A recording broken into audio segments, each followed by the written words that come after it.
la situation aujourd'hui en Ukraine. En réalité,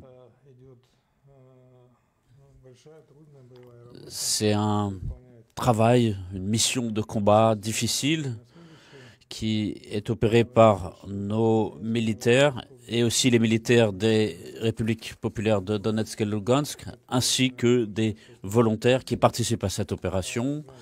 Vous savez que la République de Lugansk et celle de Donetsk aussi ont été libérées, partiellement ou totalement, mais aussi une partie des régions de Donetsk et Zaporozhye qui sont sous le contrôle des forces russes. Ici, je ne peux pas ne pas souligner le fait qu'aujourd'hui, nous luttons pas tant contre l'armée ukrainienne que contre les pays occidentaux, dans la mesure où les armes qui étaient présentes en Ukraine ont quasiment disparu. Aujourd'hui, il n'y a presque plus d'armement soviétique. Et aujourd'hui, c'est surtout de l'armement occidental, européen. Et les pays européens ont fourni tout ce qu'ils avaient. Ils transmettent tout ce qu'ils ont à l'Ukraine. Mais nous détruisons cet armement. Et le moment est venu, puisque nous luttons effectivement contre les pays occidentaux, plus l'OTAN, ou le contraire, l'OTAN plus les pays occidentaux, nous en parlons, et quand nous disons ça, ça veut dire que c'est pas seulement l'armement qui est livré en quantité gigantesque, mais nous savons comment lutter contre cet armement. Mais il y a aussi les systèmes qu'il y a, c'est les systèmes de communication, les systèmes de traitement de l'information, systèmes de renseignement satellite par exemple, qui sont, puisque presque tout le système de satellite de l'OTAN travaille contre nous. Donc c'est plus de 70 satellites militaires, plus les satellites civils qui sont opérationnels contre nous et qui donnent des informations sur la position de nos forces. Et ensuite, il y a des armes de haute précision aussi. Ce qui nous a étonné, c'est que leur nombre est peut-être caché, mais pour beaucoup de personnes, c'est caché. Mais en tout cas, nous savons ce qui se passe et nous savons pourquoi c'est caché à la population civile, car de plus en plus, et je dirais même tous les jours, des frappes de ces armements sont effectuées contre des civils. Et par exemple, hier, encore des civils sont morts de ces frappes.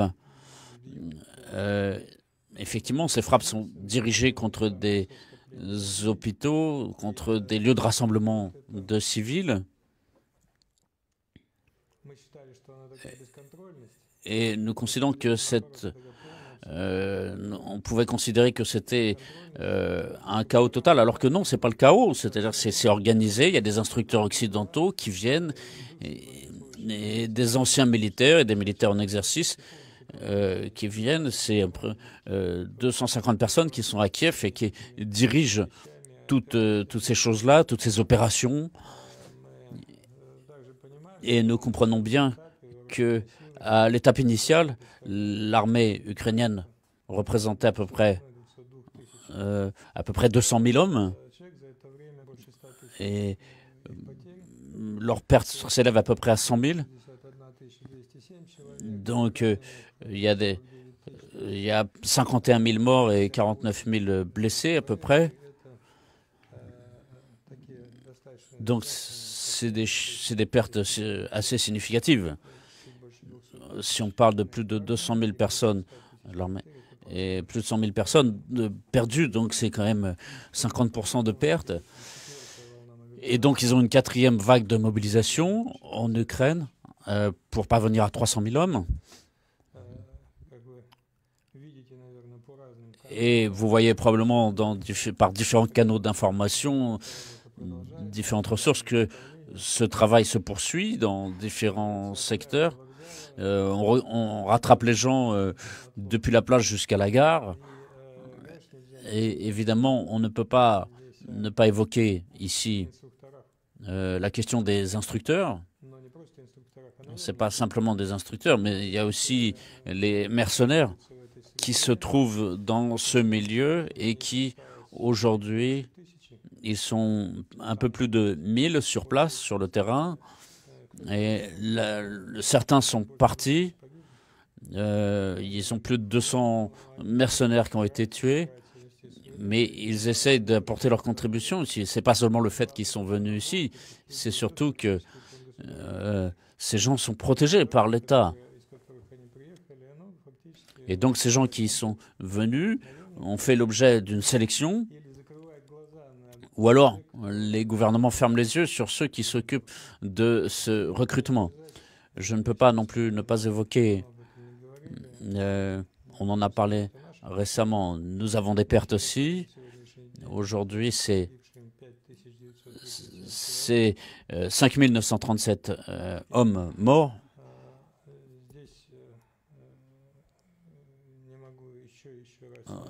Et encore une fois, je ne peux pas passer sous silence nos hommes qui remplissent avec courage leur devoir.